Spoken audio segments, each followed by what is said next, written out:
রিহ্যাবে পাঠিয়ে দিবেন আপনি। হ্যাঁ, রিহ্যাব লাগবে। প্রোপাগান্ডা কোনোভাবে রাজনীতির অংশ না, এটা অপরাজনীতির অংশ। এবং ডেমোক্রেটিক পলিটিক্সে প্রোপাগান্ডার কোনো সুযোগ নেই, কোনো সুযোগ নেই। আপনি ইউরোপ আমেরিকার দেশগুলোতে রাষ্ট্রপ্রধানরা যদি মিথ্যা কথা বলে, তার জন্য তাদের ইন্ডেক্স ডাউন করে দেওয়া হয়। এটা সিরিয়াস ইম্প্যাক্ট ফলে রাষ্ট্রপ্রধানরা তারা যে কথাটা বলতেছে সেটার মধ্যে ইনফরমেশন গ্যাপ কোনটা আর কোনটা জেনুইন মিথ্যা কথা, এটা একটা প্রতিবেদন বের হয় প্রত্যেক বছর। তো ফলে আপনি ডেমোক্রেটিক রাজনীতিতে হোয়াট নট টু সে, যেটা বলা যাবে না, এইটা রপ্ত করার আগে যদি আপনি ফ্রিডম অফ স্পিচের কথা বলেন, তার মানে আপনি আসলে গণতান্ত্রিক রাজনীতি মিন করছেন না। এখন আমাদের যেই রাজনৈতিক দলগুলো প্রোপাগান্ডাকে রাজনৈতিক হাতিয়ার মনে করে, এটা কেন তারা করে? প্রথম কথা হলো, যারা প্রোপাগান্ডাকে রাজনৈতিক হাতিয়ার মনে করে তারা জনগণকে আন্ডারমাইন করে। যেমন ধরেন, আপনি প্রোপাগান্ডা করে একটা জিনিস অর্জন করলেন ফর টাইম বিং, পরে যখন এই জিনিসটা মিথ্যা হয়ে, অনেকগুলো উদাহরণ দিল, তারেক ভাই বললো, হ্যাঁ, এই যে তারপরে এর আগে আমরা বিবি সওদার কাহিনী দেখছি, অনেকগুলো, কয়টা বলবো। এই যে তারা প্রত্যেক সপ্তাহে একটা নতুন করে হাইপ তৈরি করে, সপ্তাহ না ঘুরতেই সেটা মিথ্যা প্রমাণিত হয়, মানুষ বুঝতে পারে, তারপরে মাস না ঘুরতে আবার আরেকটা নিয়ে হাজির হয়, তারপরে না ঘুরতে আবার আরেকটা নিয়ে হাজির হয়। তার মানে এটা হলো তাদের স্ট্র্যাটেজি। এটা করার মধ্যে দিয়ে তারা প্রথমত জনগণকে আন্ডারমাইন করে, এবং তাদের কোনো পলিটিক্স নাই, এই জন্য এটা করে। তাদের একটাই পলিটিক্স, সেটা হলো বিএনপির ব্যাপারে একটা পারসেপশন তৈরি করার চেষ্টা করে, যেটা 18 বছর ধরে হাসিনা কইরা সে আজকে দিল্লি নিবাসী হয়েছে, সেই একই রাজনীতি তারা শুরু করছে।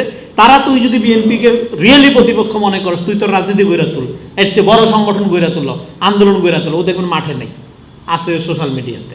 তার মানে সে জনগণকে আন্ডারমাইন করে, এবং সেই যে মাস না ঘুরতেই নতুন নতুন মিথ্যা নিয়ে হাজির হয়, এইটা সে ভুল করে হাজির হয়, বা তার একটা নির্দিষ্ট সোশ্যাল মিডিয়া সেল বা বট সেল এটা করে, নো, এইটাই তার রাজনীতি।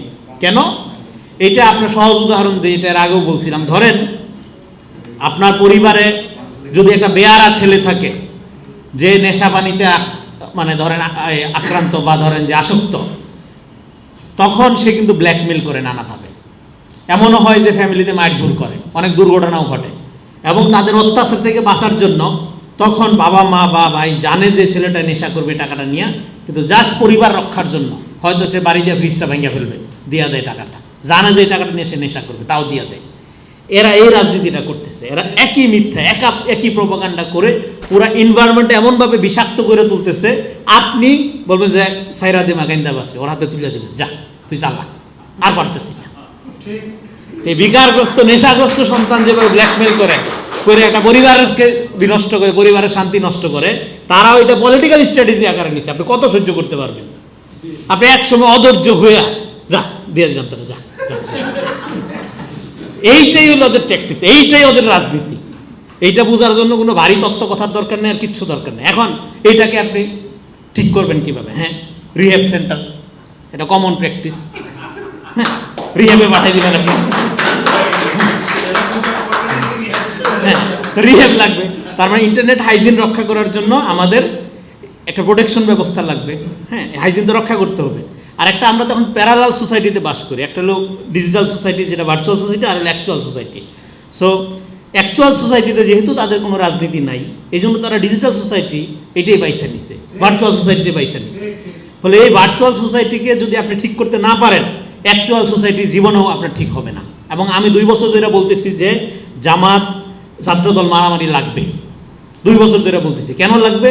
বিকজ অফ সোশ্যাল মিডিয়াতে তারা যেইভাবে বিষোদ্গার করতেছে, যেইভাবে ট্রিগারিং করতেছে, যেইভাবে চরিত্র হনন করতেছে, এবং বট বাহিনীর একজন সমর্থক, ধরেন শিবিরের একজন কর্মী, সে যখন সোশ্যাল মিডিয়াতে থাকে, সে কিন্তু ডোনাল্ড ট্রাম্পকেও কোনো কিছু মনে করে না, কারণ সব তার লোক, সেই সবচেয়ে শক্তিশালী, সমস্ত মতামত তার পক্ষে। এবং এই মতামতের জোয়ার দেখা সে মাঠে যাইয়া, যখন সবচেয়ে বড় শক্তিশালী সংগঠন ছাত্রদলের বিরুদ্ধে যখন সে যায় মারতে যায়, মার খেয়ে আসছে।